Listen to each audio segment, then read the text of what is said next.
Bismillahirrahmanirrahim. Assalamualaikum warahmatullahi wabarakatuh.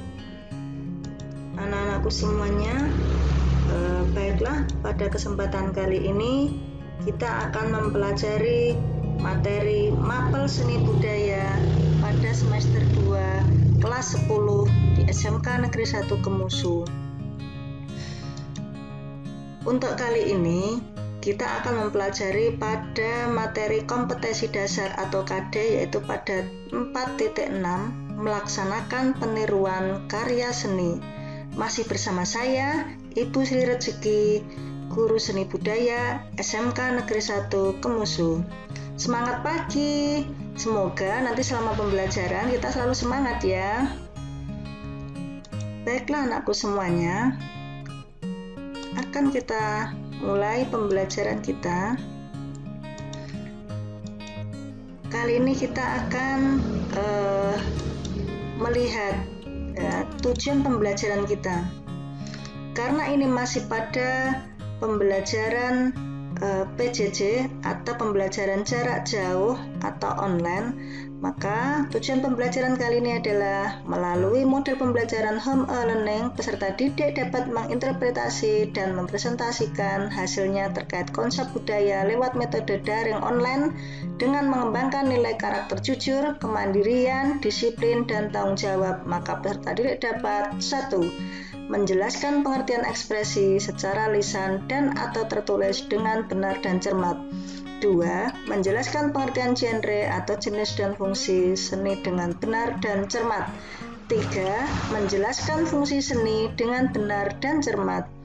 4. Menjelaskan seni rupa dan manusia dengan benar dan cermat.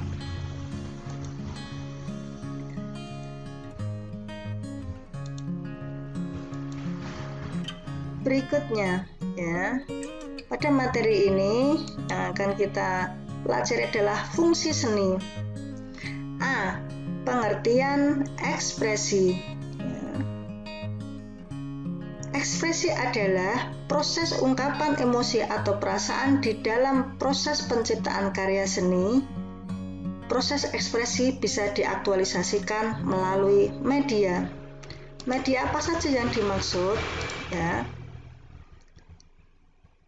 Dalam karya seni kita kenal ada seni musik. Di sini melalui media musik kita akan menggunakan bunyi. Kemudian pada media seni rupa ya, kita menggunakan media garis, bidang, dan warna. Kemudian pada media tari kita akan menggunakan gerak. Kemudian yang terakhir pada media teater adalah gerak, suara, dan lakon.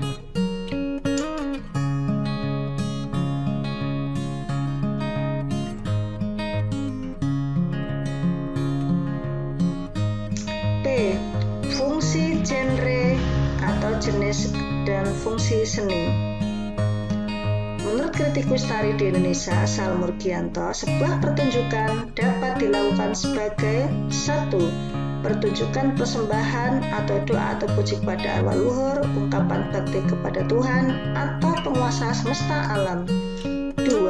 Untuk menghibur diri pelakunya dan atau orang lain. 3.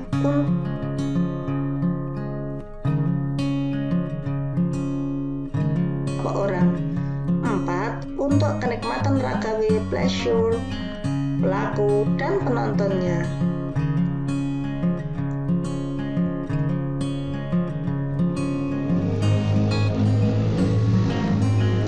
Berikutnya C. Fungsi seni. Fungsi seni ya, ada 6 fungsi seni. Yang pertama adalah fungsi ritual. Yang kedua, fungsi pendidikan. Yang ketiga, fungsi komunikasi. Berikutnya, nomor 4, hiburan. Yang kelima, fungsi artistik. Dan yang terakhir, yang keenam adalah guna atau seni terapan.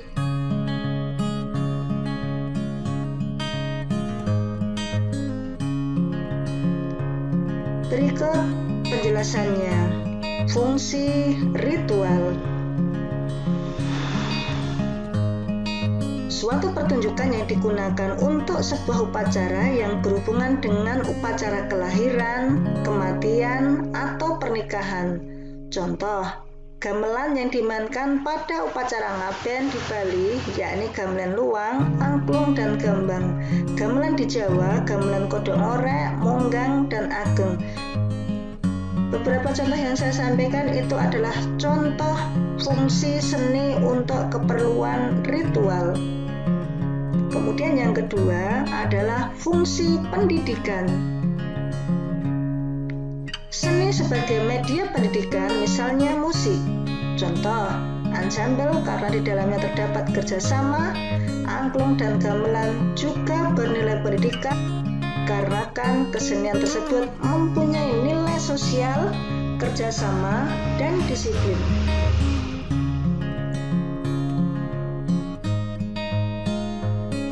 Berikutnya, penjelasan fungsi seni sebagai komunikasi. Suatu pertunjukan seni dapat digunakan sebagai komunikasi atau kritik sosial melalui media seni tertentu seperti wayang kulit, wayang orang, dan seni teater. Dapat pula syair sebuah lagu yang mempunyai pesan. 4. Fungsi hiburan. Seni yang berfungsi sebagai hiburan, sebuah pertunjukan khusus untuk berekspresi atau mengandung hiburan. Kesenian yang tanpa dikaitkan dengan sebuah upacara ataupun dengan kesenian lain.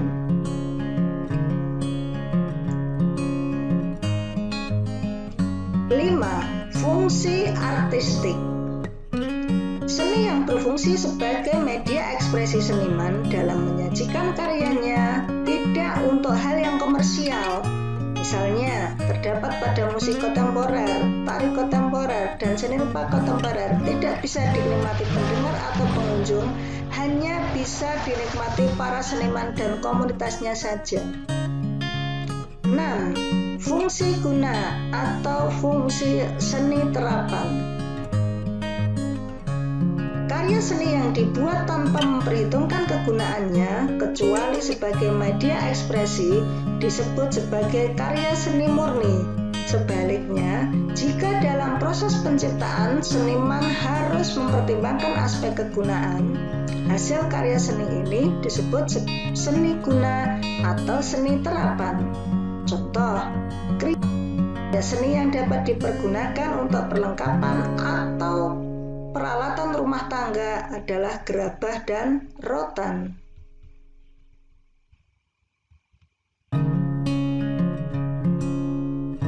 7. Fungsi seni untuk kesehatan. Pengobatan untuk penderita gangguan fisik ataupun medis dapat distimulasi melalui terapi musik. Jenis musik disesuaikan dengan latar belakang kehidupan pasien. Terapi musik telah terbukti mampu digunakan untuk menyembuhkan penyandang autisme, gangguan psikologis trauma pada suatu kejadian, dan lain-lain.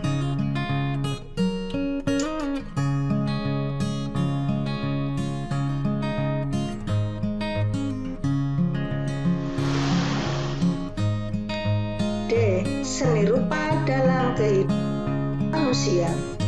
Kehadiran seni rupa dalam kehidupan manusia telah terjadi sejak zaman purba ketika manusia masih hidup di gua-gua hingga saat ini. Hal itu membuktikan bahwa seni rupa melekat dalam kehidupan manusia. Seni rupa hadir hampir di setiap sektor kehidupan manusia seperti dalam kegiatan agama, politik, ekonomi, teknologi, dan kemanapun kita pergi, seni rupa selalu ada.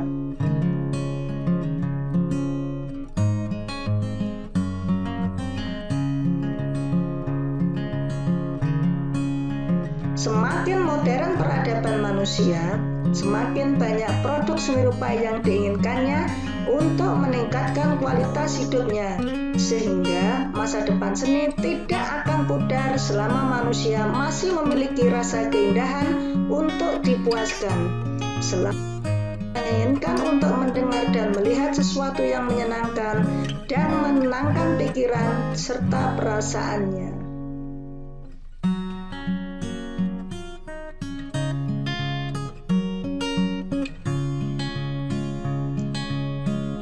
Satu, seni rupa dalam kehidupan beragama.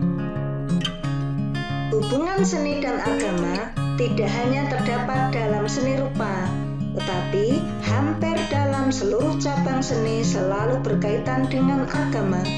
Dalam menyuratkan ayat-ayat suci Al-Quran melahirkan seni kaligrafi, karena dalam ajaran Islam tidak diperbolehkan menggambarkan makhluk hidup, maka perkembangannya dalam seni rupa Islam adalah dalam bentuk ragam hias atau ornamen untuk menghias masjid.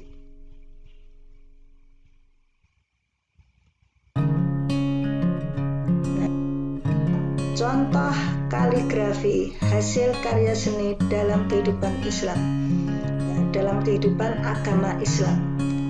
Coba ini anak-anak baca.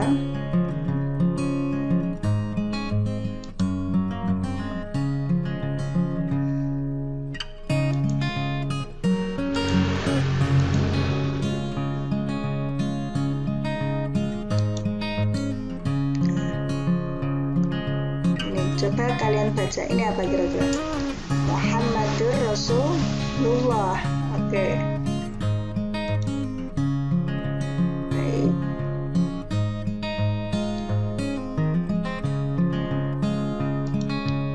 Kalau yang ini coba baca. Sebentar.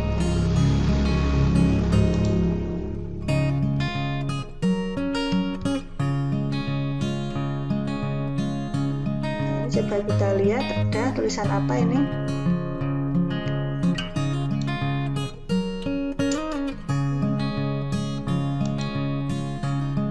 Ini ya, La ilaha illallah Muhammadur Rasulullah.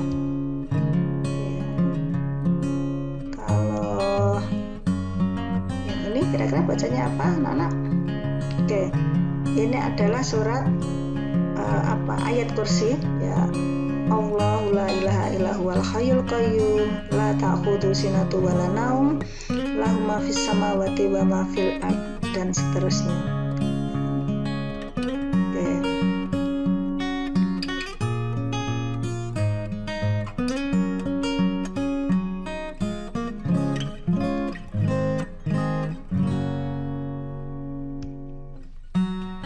Nah, selanjutnya, dalam agama Hindu, kegiatan seni merupakan perwujudan bakti pemeluk Hindu kepada Tuhan sebagai pencipta alam semesta. Misalnya, seni sesaji yang mengandung segala jenis hasil bumi yang disusun secara indah. Lihat gambar di samping. Ya, ini adalah contoh karya seni dalam kehidupan agama Hindu.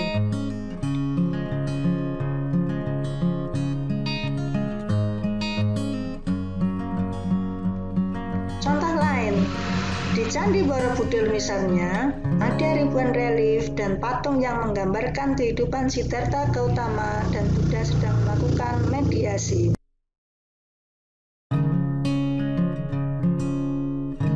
Relief, ini contoh relief salah satu sudut pandang yang ada di Candi Borobudur. Oke. Kita lanjut. 2. Seni rupa dalam kehidupan aktivitas ekonomi. Aktivitas seni rupa dan ekonomi pada saat ini semakin semarak karena memiliki hubungan sangat dekat dengan pencitraan suatu produk. Misalnya, seni reklame memegang peran yang sangat penting untuk promosi dan pemasarannya. Tanpa sentuhan seni, kegiatan promosi tidak akan menarik, sehingga perusahaan-perusahaan tidak ragu mengeluarkan dana yang besar guna mempromosikan hasil produksinya melalui seni rupa dalam bentuk iklan di majalah, surat kabar, TV, dan melalui internet.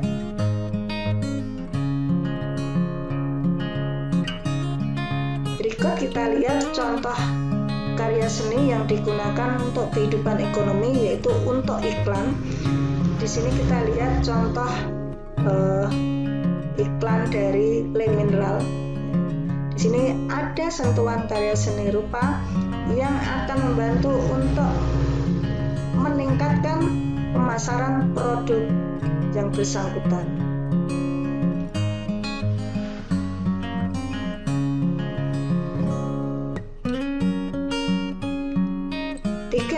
Seni rupa dalam kehidupan politik. Dalam seni komunikasi grafis, sebagai cabang seni rupa, banyak terlibat dalam pembuatan poster, spanduk, kaos, dan atribut partai lainnya. Dalam hal ini, seni rupa dalam politik bukan sebagai bagian ideologi partai, tetapi mendukung promosi program partai yang disampaikan kepada masyarakat secara visual. Mungkin ini akan sangat bisa kita rasakan ketika masa-masa kampanye, sentuhan seni rupa dalam proses berpolitik itu sangat bisa kita rasakan.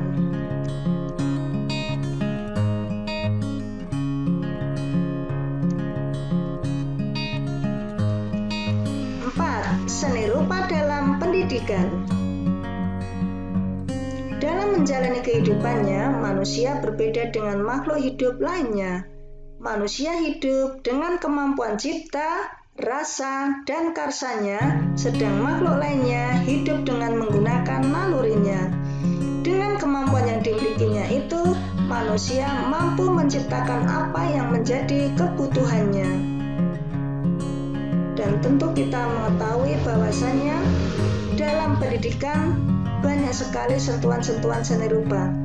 Misalkan kita lihat desain buku, ya, dan masih banyak lagi, ya, belum lagi dengan fasilitas-fasilitas yang digunakan dalam proses pendidikan.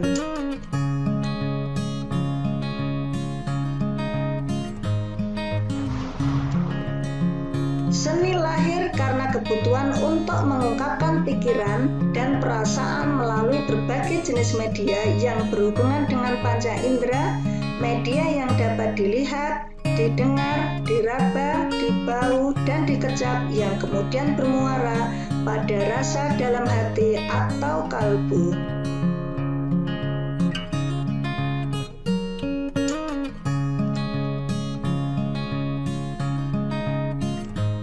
Baiklah anakku, mungkin materi sudah selesai. Sebelum saya akhiri, ayo sekarang kita refreshing, coba tes kejelian, ya.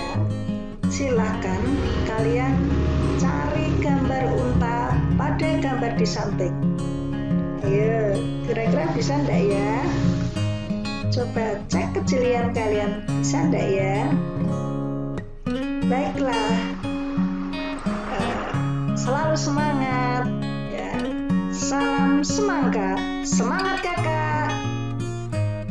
Baik anakku semuanya, ya, saya kira mungkin untuk pertemuan kali ini kita cukupkan, ya. Ayo sudah ketemu belum ya? Oke, kalau belum ketemu saya tunjukkan untuk gambar karena butuh kejelian. Ini dia. Oke, ini. Baik anak semuanya, mungkin itu ya, hanya untuk refreshing saja. Mungkin untuk pertemuan kali ini saya cukupkan, ya. Tetap semangat, ya. Jaga kesehatan, jaga selalu iman, jaga selalu imun. Semoga kita selalu dalam lindungan Allah. Semoga kita segera dipertemukan dalam pembelajaran di kelas-kelas yang ada di sekolah. Semoga pembelajaran online ini segera berakhir dan kita bisa belajar bersama dengan tatap muka. Amin. Dan selalu jaga kesehatan, dan jaga kesehatan. Demikian saya akhiri. Billahi taufiq. Assalamualaikum warahmatullahi wabarakatuh.